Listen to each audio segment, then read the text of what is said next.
Hello everyone, I'm going to give you real quick a crash course on color theory. This is seriously one of my favorite topics in pretty much the whole world.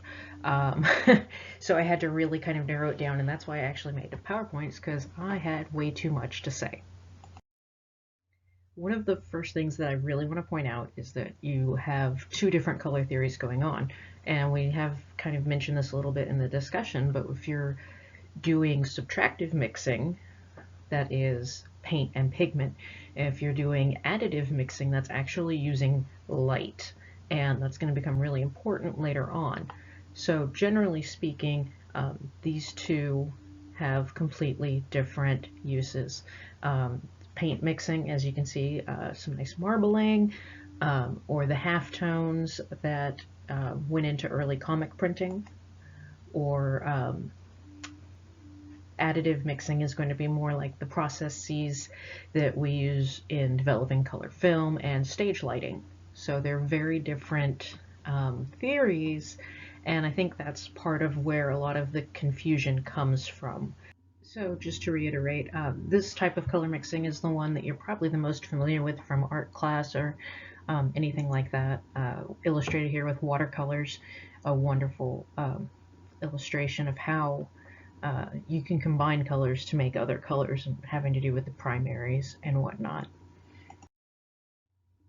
Here is an example of the theatrical color theory, um, and just kind of bear with the bad 3D representation, but the concept here is that red, green, and blue, when you combine them at a high saturation, you're going to end up with white light. And this is, again, we go over this a lot in theater. But we don't live our life in highly saturated light all the time. So this is kind of an example of uh, kind of a fantasy versus reality. This is from a photographer who is testing light gels. And he says the first thing that he does when he gets a new gel is he runs a test to see what it's going to look like on his setup. And this is an example from Roscoe light gels. This is what we use mostly in my theater, um, and they're suggested. Nobody can really define a color, but this is sort of a general lighting scheme. For example, this image is of a still image of theater, and you say, what does this kind of scene with this saturated blue lighting, what does it look like? Well, it's kind of reminiscent of moonlight, right? And if you are of a certain age, you may remember this image late at night. This is color test bars, and the reason that these work is because they didn't want to send out, a blank signal, make everybody think their TVs are broken. So what we do is we send out the test signal instead. And this can also be really helpful in troubleshooting electrical and electronic stuff. If you want to know how TVs work, here's how the old CRTs work, but oh, just kidding.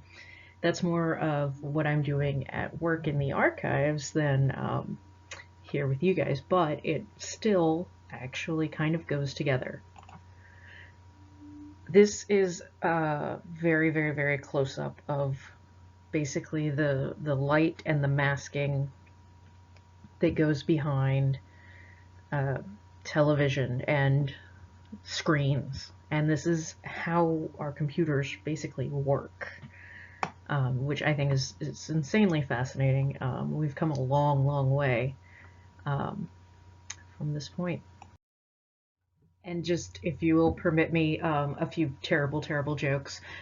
This is my favorite illustration when it comes to wavelengths. And I took a course once that was called The Physics of Light and Color. And on campus, we called it Physics for Theater Majors. Because a lot of theater majors actually did take it and do their final projects on additive color light mixing or photography. Um, and I really like to talk about the electromagnetic spectrum. So if you are interested in learning more about this, the comic is from XKCD, And if you have a Pinterest or don't, I have a board actually that I started for this class, so I will post the link.